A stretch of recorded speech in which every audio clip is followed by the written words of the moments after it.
नमस्कार, मैं डॉक्टर विमल Pandita, cancer specialist. तो इसोफेजियल कैंसर के बाद जो नेक्स्ट जीआई कैंसर आता है वो है गैस्ट्रिक कैंसर, जिसको हम आमतौर पे पेट का कैंसर कहते हैं। So gastric cancer means stomach cancer. Stomach एक ऑर्गन है जो हेल्प करता है फूड जो हम खाना खाते हैं उसको ब्रेक डाउन में, उसको डाइजेशन में। ये हमारे पेट के ऊपर वाले पार्ट में जस्ट बिलो डायफ्राम के नीचे होता है। ये इसोफेगस मतलब हमारी फूड पाइप और स्मॉल इंटेस्टाइन छोटी आंतों के बीच में होता है, इसको स्टोमक कहते हैं। तो जब स्टोमक एक बहुत बड़ा ऑर्गन है, जब फूड ज़्यादा खाएंगे और भी एक्सपैंड हो सकता है। तो इसका जो इनर लाइनिंग होता है जिसको हम गैस्ट्रिक म्यूकोजा कहते हैं, तो गैस्ट्रिक म्यूकोजा में सेल्स में जब चेंज आ सकती है, वो कैंसरस चेंज हो सकती है, उससे वो कैंसर में डेवलप होता है। बट अगर हम देखेंगे जो गैस्ट्रिक कैंसर के सिम्टम्स है और जो आमतौर पर हमारा गैस्ट्रिक अपसेट होता है, फिर वो एसिड से हो जाए, अल्सर से हो जाए, ये ऑलमोस्ट सिमिलर है। तो बट अगर यही सिम्टम्स अगर हम कुछ ट्रीटमेंट पहले लेते हैं like acid suppressing drugs and all those things, जब हम लेते हैं बट अगर वो ठीक नहीं हो रहा, परसिस्ट हो रहा है, तो फिर हमें देखना चाहिए कैंसरस तो नहीं है, तो फिर हमें इसकी आगे जांच करनी चाहिए। तो और अगर यही सिम्टम्स वेट लॉस के साथ हो तो फिर ये ज़्यादा कैंसर की तरफ होता है, क्योंकि normally acid reflux and all those things में वेट लॉस नहीं होता है।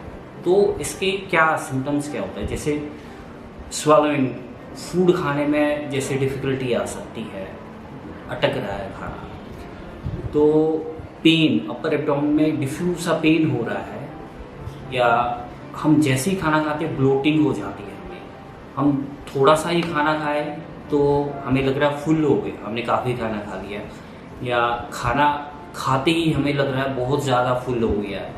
सो ये चीज़ें हो सकती है।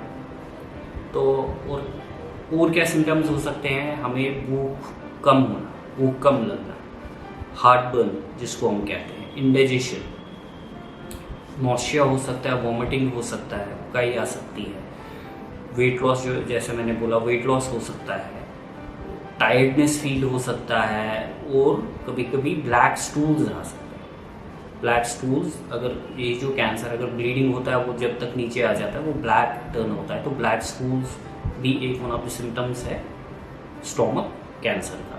तो इसको हम इसके कॉजेज़ क्या है, गैस्ट्रिक कैंसर कैसे डेवलप होता है।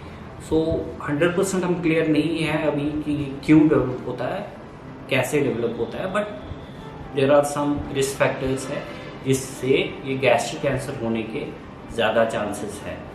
लाइक अगर किसी को एसिड रिफ्लक्स हो रहा है और वो काफ़ी देर से है, लॉन्ग स्टैंडिंग है, तो उससे हो सकता है।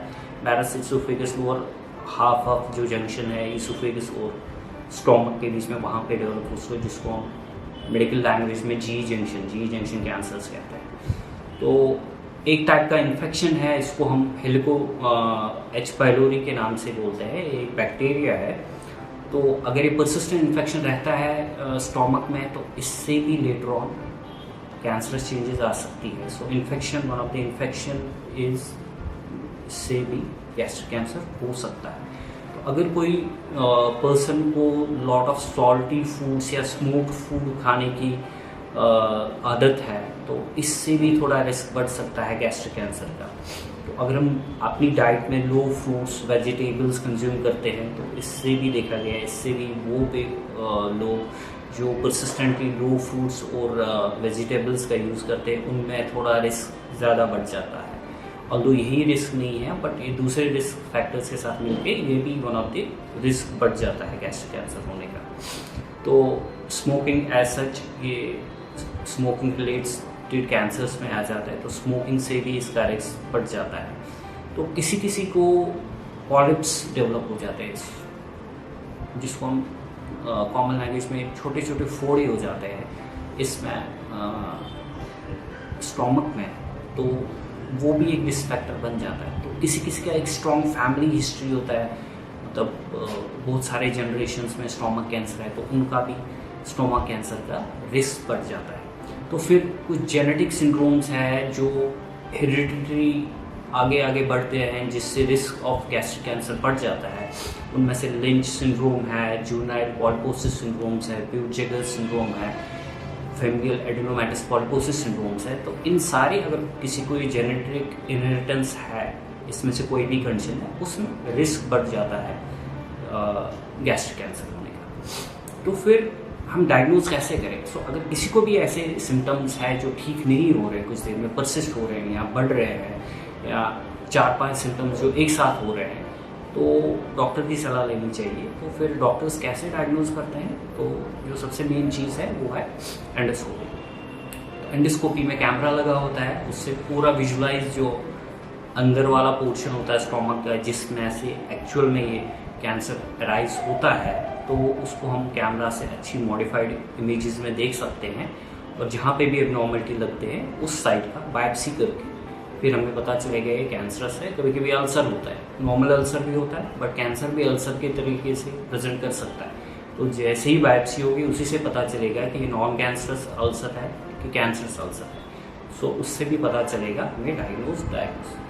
फिर ये कितना पड़ा हुआ है, क्योंकि क्या एंडोस्कोपी से सिर्फ हम अंदर का भाग हम देख सकते हैं, बाहर कितना फैला है या कहीं और तो नहीं फैला है, उसके लिए इमेजिंग है। इमेजिंग मतलब सीटी स्कैन या पेट स्कैन, इससे पता चलेगा कि जहाँ पे कैंसर अराइज हुआ है वहाँ कितना बड़ा है और कहीं और फैला तो नहीं है। उससे हम गैस्ट्रिक कैंसर का स्टेजिंग करते हैं। तो स्टेजिंग डिपेंडिंग ऑन स्टेजिंग, ये स्टेज 1-2 है जिसको हम अर्ली स्टेज कहते हैं, स्टेज 3-4 है जिसको हम एडवांस गैस्ट्रिक कैंसर कहते हैं। हम ट्रीटमेंट अपना प्लान करते हैं। In addition to gastric cancer का स्टेजिंग, फिर दूसरे फैक्टर्स भी हमें देखने होते हैं, लाइक पेशेंट का एज क्या है, उसकी परफॉर्मेंस कैसी है, उनको अदर एसोसिएटेड कोई कोमॉर्बिडिटीज़ तो नहीं है, लाइक डायबिटीज़ है, हार्ट डिजीज़ है, किडनी डिजीज़ है। तो ये सब कंबाइन करके हम एक ट्रीटमेंट प्लान करते हैं एक इंडिविजुअल पेशेंट के लिए।